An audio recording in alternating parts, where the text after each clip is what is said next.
Hello there, amazing viewers and subscribers, and welcome to a fantastic Doctor Who Big Finish review. And of course, I'm reviewing Doctor Who, The Fourth Doctor Adventures, Series 13, Volume 1, aka Storm of the Sea Devils. Now, this I've recommended quite a few times. People have been wanting my review on this fantastic box set I brought over a year ago.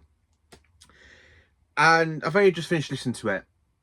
And what can I say about it? It's absolutely flipping amazing. I really did enjoy it. It is literally a fun two stories. One of them is a 4-part story, and you got a 2-part story.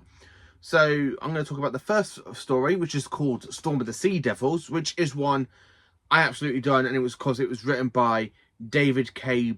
Barons. And of course, we have Worlds Beyond by Robert Kahn and Tom Slacky. Storm of the Sea Devils. Man, oh man, I really enjoyed this set. It's just such a great and iconic Big Finish audio. I absolutely did enjoy it.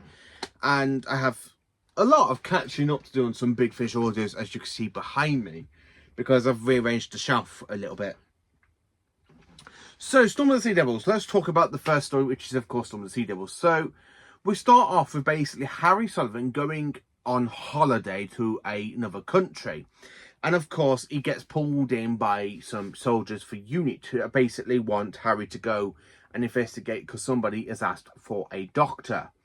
So when Harry gets there, he later finds out, after he bumps into a UNIT scientist, which was absolutely fantastic, the way he literally bumps into her, aka Naomi Cross.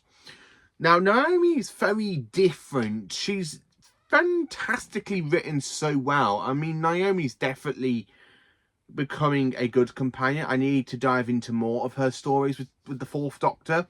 So, what can I say about this story? So, this story takes place in between Season 14. So, it basically takes place after The Deadly Assassin and just before The Face of Evil. So a bit like Series 11, because when Harry describes the TARDIS in the next story, it feels like he was in the one that we see in Season 13, where this one, the TARDIS has changed into the secondary console room because the first console room is being redecorated, as we all know, for Seasons 14 to 15.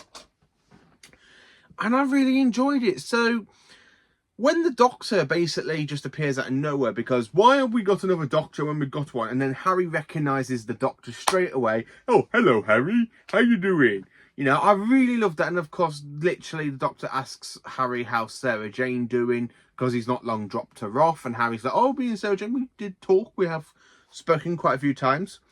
Which is why I'm thinking, yeah, you know what? This definitely takes place after the fantastic story known as The Deadly Assassin, because the thing about Big Finish, they do make stories up in gaps, so especially if they fill like a whole series in between two stories, like they have done for Series 11, and they can go, you know what, Series 13, let's slot that in between that gap as well. So the Fourth Doctor has quite a few adventures before he ends up on Leela's home planet.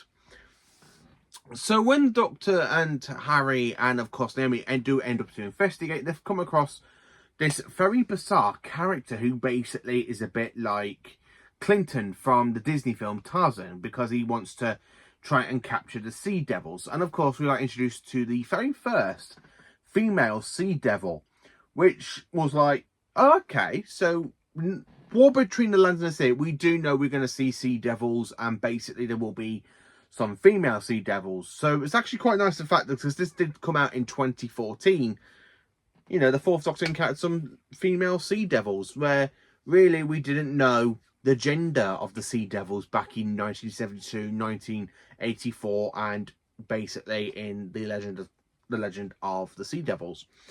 So this story's absolutely done so well, because I really like the Sea Devils. I like the fact how they take the Doctor down to the actual Sea Devil base. It's a classic story, and the imagination, I can really imagine a Sea Devil base being covered in seaweed underneath the fantastic river. And the one thing I have to say about this, there are crocodiles. So this is basically set either in Africa or it's got to be somewhere with crocodiles. I can't remember, from Florida, like Florida.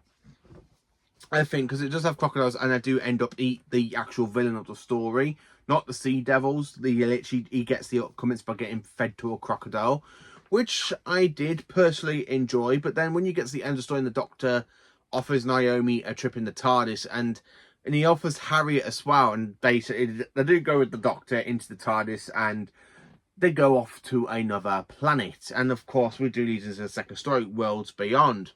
So they go to this materialised on this holiday pleasure planet, a bit like Riser from Star Trek, but it's done in totally different. So the people that's there wants to drain the energy, so basically they can revive their own people and begin the war and try and get more people involved from their race.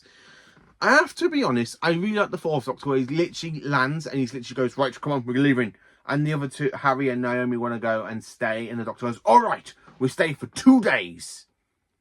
2 days, and that's it. I like how the Fourth Doctor is very, very stubborn in this story, which is absolutely, God blimey, it's really great. I like the Fourth Doctor. He's, again, as you can tell, he is my favourite Doctor, as I do have him on the t-shirt. I just really love how stubborn the Fourth Doctor is in Big Finish. It really made me laugh and have a little smirk. I wish the Fourth Doctor would offer a jelly baby in both of these stories, but he doesn't. I really wish Tom Baker could deliver that iconic line, would you like a jelly baby? But unfortunately, he doesn't deliver it in this fantastic series, Volume 1. Yeah, the story itself is quite good. I like how the Doctor basically manipulates the events, like saying, I am a Time Lord, you know, I'm very special. And the alien people are like, oh, okay, we'll let you go. And of course, the Doctor does play into events. And of course, they do leave and go on to the next adventure. So this is a fantastic box set. I really did enjoy it. Storm of the Sea Devils is definitely the perk on the best story as well, because it is a 4-part story. And I can really imagine this being part of Season 14. I can really imagine this as part of Season 14. And it's absolutely brilliant. So Chris Nevlord, he's absolutely good as Harry Sullivan. He sounds so much like Ian Marter. And it's done so well, and I really did enjoy it. Ivy Crooks, sorry if I said the name wrong. The one that plays Naomi, she's quite good. I want to dive into more of her character, which is why I'm really trying to track down Series 13.2. Because in that one, the Fourth Doctor, Harry and Naomi do come across the Toy Maker and the Master. Which is why I really want to try and get that box set at some point in the next couple of months. So I really did enjoy this one. Storm of the Sea Devils. It is an iconic story. To me, even though it's been out a year, and this is the first time I've actually listened to it in a year, it's absolutely flipping brilliant. It honestly absolutely flipping is. And it's just very iconic to hear my favourite Doctor with my favourite monster, the Sea Devils. Not my favourite villain, because my favourite villain still goes to the Daleks, but my favourite monster is the Sea Devils, because I love the Sea Devils. And they sound so much like their counterparts in Season 9 for the Sea Devils, which is why I really enjoyed that story with John Pertwee and Joe Grant and the Royal Navy. I love Doctor Who, the Sea Devils from 1972, but this is a very much like a good sequel, and the Sea Devils are brilliant, which is why I really want to go and get the 9th Doctor box set next with when he meets the Sea Devils, and see if I enjoy that box set, because I know that came out last year called Hidden Depths.